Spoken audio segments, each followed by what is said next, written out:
have been conclusively, utterly discredited. But I'll deal with the remaining claim. Is it moral? Again, I can only do Christianity this evening. Is it moral to believe that your sins, yours and mine, ladies and gentlemen, brothers and sisters, can be forgiven by the punishment of another person? Is it ethical to believe that? I would submit that the doctrine of vicarious redemption by human sacrifice is utterly immoral. I might, if I wished, if I knew any of you, or you were my friends, or even if I didn't know you, but I just loved the idea of you.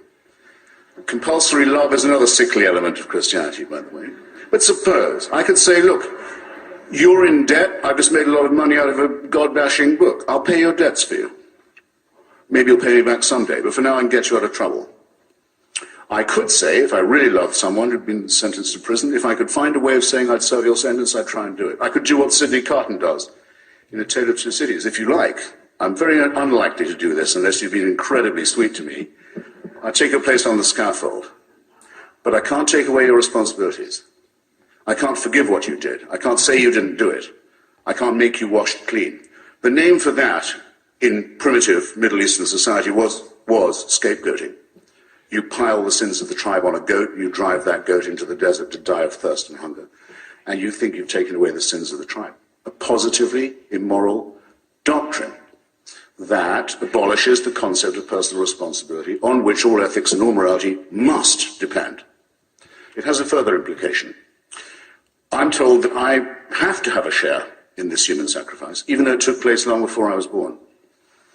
I had no say in it happening. I wasn't consulted about it. Had I been present, I would have been bound to do my best to stop the public torture and execution of an eccentric preacher. I would do the same even now. No, I'm implicated in it. I myself drove in the nails. I was present at Calvary. It confirms the original filthy sin in which I was conceived and born, the sin of Adam in Genesis. Again, this may sound a mad belief, but it is the Christian belief.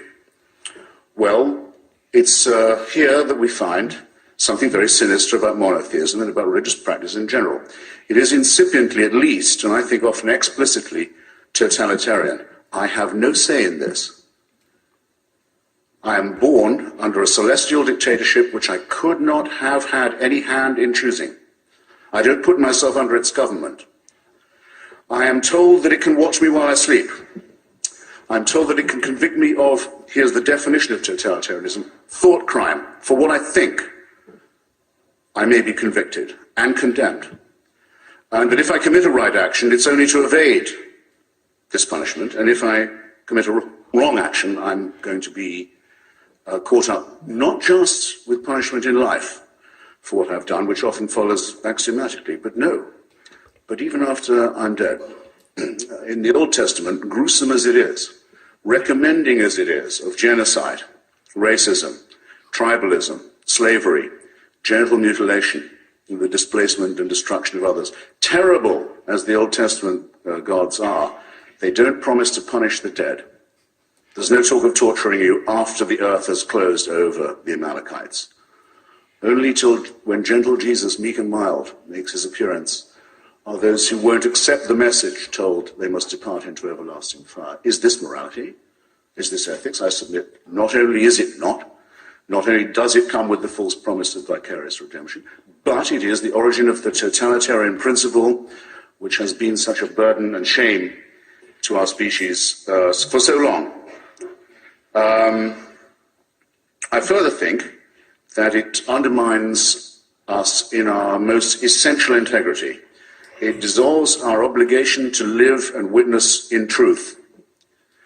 Which of us would say that we would believe something because it might cheer us up, or tell our children that something was true because it might dry their eyes? Which of us indulges in wishful thinking, who really cares about the pursuit of truth at all costs and at all hazards? Can it not be said, do you not in fact hear it said repeatedly about religion and by the religious themselves that, well, it may not be really true, the stories may be fairy tales, the history may be dubious, but it provides consolation? Can anyone hear themselves saying this or have it said of them without some kind of embarrassment without the concession that thinking here is directly wishful. That yes, it would be nice if you could throw your sins and your responsibilities on someone else and have them dissolved, but it's not true, and it's not morally sound. And that's the second ground of my indictment. Michael, you will tell me when I'm trespassing on the time of Dr. McGrath, won't you? On our integrity, our basic integrity, in knowing right from wrong and being able to choose a right action over a wrong one, I think one must repudiate the claim that one doesn't have this moral discrimination innately, that no, it must come only from the agency of a celestial dictatorship, which one must love and simultaneously fear. What is it like? I've never tried it. I've never been a cleric. What is it like to lie to children for a living and tell them that they have an authority that they must love, compulsory love, what a grotesque idea, and be terrified of at the same time? What's that like, I want to know? And that we don't have an innate sense of right and wrong. The children don't have an innate sense of fairness and decency, which of course they do. What is it like? I can personalize it to this extent.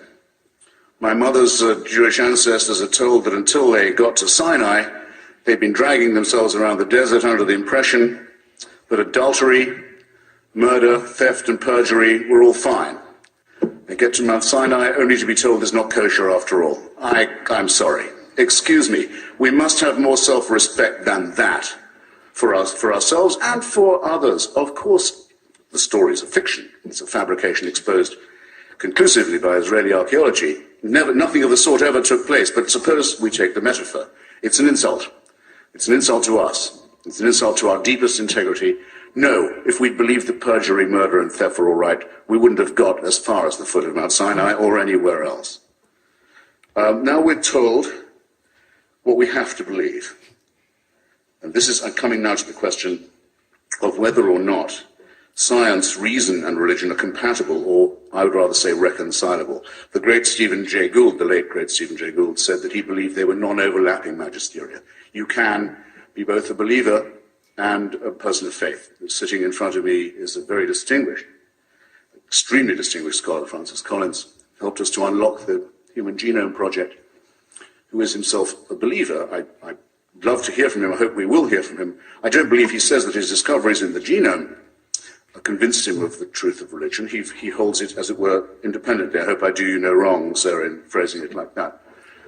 Here's why I, a non-scientist, will say that I think it's radically irreconcilable, I'd rather say, than incompatible. I've taken the best advice I can on how long Homo sapiens has been on the planet. Carl Sagan, Richard Dawkins, many others, and many discrepant views in theirs, reckon it's not more than 250,000 years, quarter of a million years. It's not less either. I think it's roughly accepted. I think, sir, you wouldn't disagree. 100,000 is the lowest I've heard. And actually, I was about to say, again, not to sound too Jewish, I'll take 100,000. I only need 100,000. Call it 100. For 100,000 years, Homo sapiens was born, usually, not usually, but very often, dying in the process or killing its mother in the process. Life expectancy, probably not much more than 20, 25 years. Dying probably of the teeth after that, very agonizingly, near to the brain as they are, or of hunger, or of microorganisms that they didn't know existed, or of events such as volcanic or tsunami or earthquake types that would have been wholly terrifying and mysterious, as well as some turf wars over women, land, property, food, other matters. You can fill in, imagine it for yourself, what the first few tens of thousands of years were like. And we like to think, learning a little bit in the process, and certainly having gods all the way, worshipping bears fairly early on, I can sort of see why. Sometimes worshipping other human beings, big mistake. I'm coming back to that if I have time. This and that and the other thing. But exponentially perhaps improving, though in some areas of the world very nearly completely dying out, and a bitter struggle all along. Call it 100,000 years. According to the Christian faith, heaven watches this with folded arms for 98,000 years and then decides it's time to intervene. And the best way of doing that would be a human sacrifice in primitive Palestine, where the news would take so long to spread that it still hasn't penetrated very large parts of the world. And that would be our redemption of the human species. Now, I submit to you, ladies and gentlemen, that that is what I've just said, which you must believe to believe the Christian revelation, is not possible to believe, as well as not decent to believe. Why is it not possible? Because a virgin birth is more likely than that. A resurrection is more likely than that. And because if it was true, it would have two further implications. It would have to mean that the designer of this plan was unbelievably lazy and inept, or unbelievably callous and cruel and indifferent and capricious. And that is the case with every argument for design and every argument for revelation and intervention that has ever been made.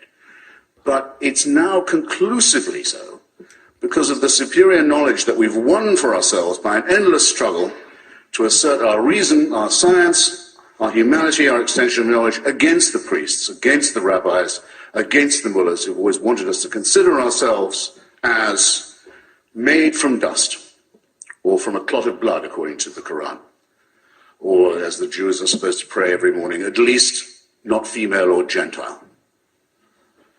And here's my final point, because I think it's coming to it. The final insult that religion delivers to us, the final poison it injects into our system.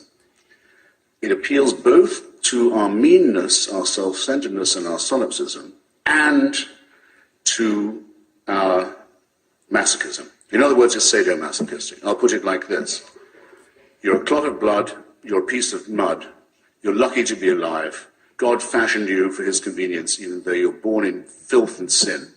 And even though every religion that's ever been is distinguished principally by the idea that we should be disgusted by our own sexuality. Name me a religion that does not play upon that fact.